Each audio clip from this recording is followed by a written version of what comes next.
ये है जी मास्क, किसी भी तरह का हो सकता है, इसका इस्तेमाल कीजिए। कोरोना की तीसरी लहर बहुत ज़्यादा संगीन हद तक फैल चुकी है और विद एवरी पासिंग डे जो शरह है टेस्ट की पॉजिटिव आने की वो बढ़ती जा रही है। और ये अब इसको समझा जाए कि ये हुकूमती फरमान नहीं, रियासती फरमान है कि आपने मास्क पहनना है, नहीं पहनेंगे तो नुकसान आपका होगा, सेहत का भी और दूसरी तरह भी, और फासला भी आपने ही रखना है क्योंकि ये भी अब मैंडेटरी है।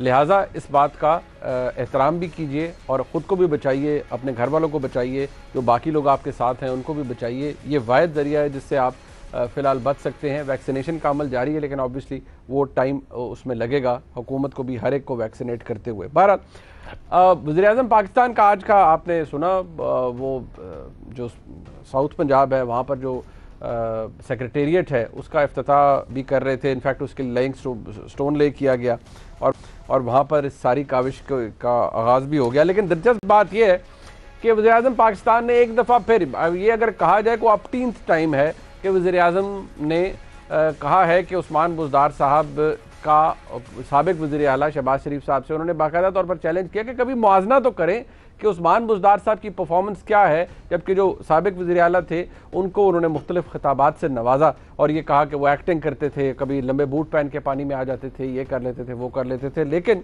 ये वही परफॉर्मेंस है और जो इमरान खान साहब की परफॉर्मेंस भी है और उसी का ये हिस्सा है। और इमरान खान साहब ने इसी के हवाला पाकिस्तान तहरीक-ए-इंसाफ के यौम तासीस पे कि वो अपनी हुकूमत की 2.5 साला कारकर्दगी बशमूल जिसमें उस्मान बुज़दार साहब की कारकर्दगी है उसके ऊपर उन्हें फ़ख्र है। उन्होंने इसको कहा कि वो इस पर प्राइड लेते हैं कि उनकी हुकूमत ने जो भी पिछले 2.5 साल में किया उन्हें उस पर फ़ख्र है। दिलचस्प बात यह है कि इसी हवाले से फिर मरीम नवाज शरीफ साहबा का भी मौक़िफ़ है। बहरहाल इमरान खान साहब क्या फरमा रहे थे कि उन्हें किस तरह फ़ख्र है, ज़रा सुन लीजिए। जो हमारा बैरूनी खसारा करंट अकाउंट जो डेफिसिट था वो 2.5 साल में पहली दफा 7-8 महीने में सरप्लस पे जा रहा है। ये बहुत बड़ा मेरी हुकूमत की कामयाबी है। इसका मतलब हमारे रिजर्व्स बढ़ रहे हैं, इसका मतलब हमारा रुपया मजबूत होता जा रहा है, लोगों को कॉन्फिडेंस आ रहा है इकोनॉमी में। मुझे फख्र है ये 2.5 साल की स्ट्रगल में किधर है पाकिस्तान। इमरान खान साहब ने कहा कि फ़ख्र है उन्हें इस 2.5 साल कारकर्दगी पे। मरीम नवाज शरीफ साहिबा शायद इसीलिए अब कह रही हैं कि अगर उनकी राय पूछी जाए तो फिर ये हुकूमत को 5 साल पूरे करने चाहिए, क्योंकि जिस कारकर्दगी पे इमरान खान साहब फ़ख्र कर रहे हैं उसी कारकर्दगी पे PMLN ये समझती है कि भाई अगर इनकी कारकर्दगी यही रही अगले 2.5 साल भी तो इनकी तो लुटिया डूबेगी और मुस्लिम लीग नून 2023 के बाद इक़्तिदार में आ जाएगी। जिस पर पीपल्स पार्टी ने ये एतराज़ उठाया है कि भाई अगर आपने यही मौक़िफ़ अपनाना था और यही सब कुछ करना था तो ये PDM और इस्तीफ़ों की डिमांड और ये सब कुछ, इसका क्या मकसद था। उन्होंने कहा बिल्ली से थैले से बाहर आ गई। यानी इमरान खान साहब को हकीकतन अगर कोई NRO दे रहा है तो वो मुस्लिम लीग नून दे रही है। ये सेक्रेटरी जनरल पीपल्स पार्टी जनाब चौधरी मंजूर साहब का कहना था आज। अब हुकूमत से सवाल पूछ लेंगे कि फ़ख्रिया जो पेशकश है वज़ीर-ए-आज़म पाकिस्तान की, उसकी ये अहमियत है, वज़ीर-ए-आज़म क्या कह रहे हैं वो। अब अगर हम बहुत ज़्यादा बेसिक्स के अंदर जाएंगे तो बहुत सारी बातें निकल आती हैं, लेकिन ओवरऑल वज़ीर-ए-आज़म का कहना यही है कि उनकी हुकूमत की कारकर्दगी ऐसी है जिस पर फ़ख्र किया जा सके। पिछले 2.5 साल कारकर्दगी हुकूमत की नुमाइंदगी के लिए हमारे साथ मौजूद हैं अंदलीब अब्बास साहिबा, MNA हैं, बहुत शुक्रिया आपका। तलाल चौधरी साहब पाकिस्तान मुस्लिम लीग नून की नुमाइंदगी के लिए साबिक वज़ीर दाखिला हैं स्टेट के, बहुत शुक्रिया आपका। पलवशा खान साहिबा मर्कज़ी डिप्टी सेक्रेटरी इत्तलात हैं, पाकिस्तान पीपल्स पार्टी की सेनेटर हैं, बहुत शुक्रिया आपका भी पलवशा खान साहिबा। दिलचस्प बात यह है अंदलीब साहिबा कि वज़ीर-ए-आज़म को नज़र आ रहा है कि उनकी कारकर्दगी, उनकी हुकूमत की कारकर्दगी 2.5 साल की बहुत ज़बरदस्त है और साथ ही वो वज़ीर आला पंजाब की कारकर्दगी को भी सराह रहे हैं, उस पर भी मैं आऊँगा। लेकिन अगर इस 2.5 साल कारकर्दगी को आप सराहते हैं और आप समझते हैं, सारी बात है आप भी उसी का हिस्सा हैं, तो क्या जो महंगाई हुई है या लोग जिस तरह से महंगाई से आज भी हैं और जिस तरह से इलेक्ट्रिसिटी टैरिफ या गैस टैरिफ्स को रिवाइज़ किया गया है, ऑब्वियसली उसकी भी वजूहात हैं, क्या आप उसको भी ओन करते हैं कि ये भी ठीक है, ये एक कोलैटरल डैमेज है, ये हुआ है, लेकिन ओवरऑल कारकर्दगी हमारी बहुत ज़बरदस्त है। शुक्रिया मुनीब। इसमें देखें, वो कहते हैं fact speak louder than words. जी, तो हकीकत है कि हमें जो मेशत मिली थी, आपने भी उस पर प्रोग्राम किए थे, ICU में थी, ठीक है, बैंकरप्ट होने।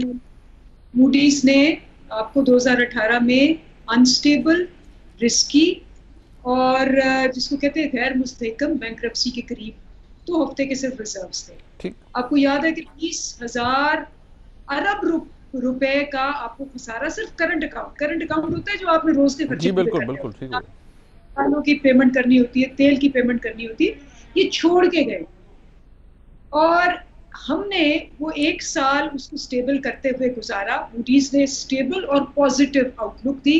कोरोना आ गया, 1 साल कोरोना रहा। अभी भी देख लें मईशत के हवाले से यूके, यूएस दुनिया की सबसे मजबूत इकोनॉमीज, इंडिया आपके उनका बेड़ा गर्क हो गया, तबाह हो गई। -32% भी। पाकिस्तान की इकोनॉमी सिर्फ -0.04% कम हुई। ठीक है जी। एक्सपोर्ट से हाईएस्ट, रिमिटेंसेस सबसे हाईएस्ट, आपका करंट अकाउंट सरप्लस आया आपका 17 साल बाद। आपकी सीमेंट की सेल्स इस वक्त सबसे हाईएस्ट हैं, आपकी ट्रक्स की, मोटरसाइकिल्स की, आपकी पेट्रोल की प्राइसेस नीचे आ रही, बिल्कुल वो ऊपर रही। आपने देखा इंटरनेशनली तेल ऊपर गया, बिल्कुल ऊपर गई। जहां तक बिजली का ताल्लुक है तो आप और मैं पता नहीं कितने प्रोग्राम कर चुके हैं कि बिजली की ये फिक्स्ड प्राइसेस 20 साल के लिए ये कॉन्ट्रैक्ट साइन करके हुए। हमने तो बिजली घर नहीं लगाए। ठीक। अगर इन्होंने बिजली घर लगाए हैं और कहा है कि अवाम जो है वो 2030 तक ये प्राइस पे करेगी, चाहे 1 मेगावाट बिजली प्रोड्यूस हो या ना, ऑब्वियसली इनको इंशाल्लाह इस पे भी इनकी सारी करप्शन बाहर लेके आएंगे। तलहार चौधरी साहब, मुकाबला है ही नहीं, कंपैरिजन है ही नहीं, आप लोग खामखा जोर लगा रहे हैं। बिस्मिल्लाहिर्रहमानिर्रहीम। बहुत शुक्रिया मुनीब साहब। मुनीब साहब में से मुझे ये बताएं जी कि मैं ये सोचता हूं कि चिंगची का मुकाबला आप लैंड क्रूजर से किस तरह कर सकते हैं। ये जो आदमी ये बुजदार का और शहबाज साहब का मुकाबला कर रहा है, मैं तो उसकी ज़हनी हालत पे मुझे इस वक्त मैं यकीन करें मैं कोई उनका चेकअप का मुतालबा कर रहा हूं। जिस आदमी को ये फर्क पता ना हो कि शहबाज शरीफ और बुजदार का फर्क क्या है, वो इस मुल्क को चलाएगा। यानी कहने का मतलब जो ढीठ आदमी जो झूठ बोलता हो उसके सर पे सींग नहीं होते, वो इमरान खान साहब जैसा ही होता है। यानी आप अभी आप कह रहे हैं मेरी 2.5 साल की कारकर्दगी बड़ी अच्छी है। खुदा का खौफ करें, वो कोई जमीर आपका कोई जिंदा है या कोई मलामत करता है कि यार चीनी जो 55 रुपए की थी वो 100 रुपए से ऊपर है, जो आटा 35 का था वो 80 का है, जो बिजली का यूनिट 8 रुपए का था वो 18 रुपए का है, जो गैस थी वो 4 गुना महंगी है। इस मुल्क की इकोनॉमी आपने वाड़ कर रख दी है, यानी वो माइनस में है। उसके बाद आप इस वक्त आप कहते हैं मेरी कारकर्दगी बड़ी अच्छी है। कमाल है। अच्छा। यानी आप और बुजदार और आप और कहता है एक ये अच्छा है एक मैं अच्छा हूं, वाह सदके जाऊं मैं आपके। यानी अगर मेरा मतलब बुजदार और आप अच्छे हैं तो इस दुनिया में फिर अल्लाह ही हाफिज है। यानी आपकी कारकर्दगी मैं कहां से शुरू करूं और मुकाबला कर रहे शहबाज शरीफ से। और खुदा के बंदे, चिंगची और जैसे लैंड क्रूजर का मुकाबला नहीं है, इस तरह शहबाज और बुजदार का कोई मुकाबला नहीं है। और अपने ज़हनी बुखार से निकले, झूठ से निकले, सच देखे। खुदा का वास्ता अगर सही फैसले करने हैं तो अगर आप फैसला नहीं फरमाना चाहते और अच्छा करके वक्त गुजारना चाहते हैं, बेड़ा गर्क हो गया पंजाब का, बेड़ा गर्क हो गया पाकिस्तान का। कहां से शुरू करूं? कश्मीर से शुरू करूं?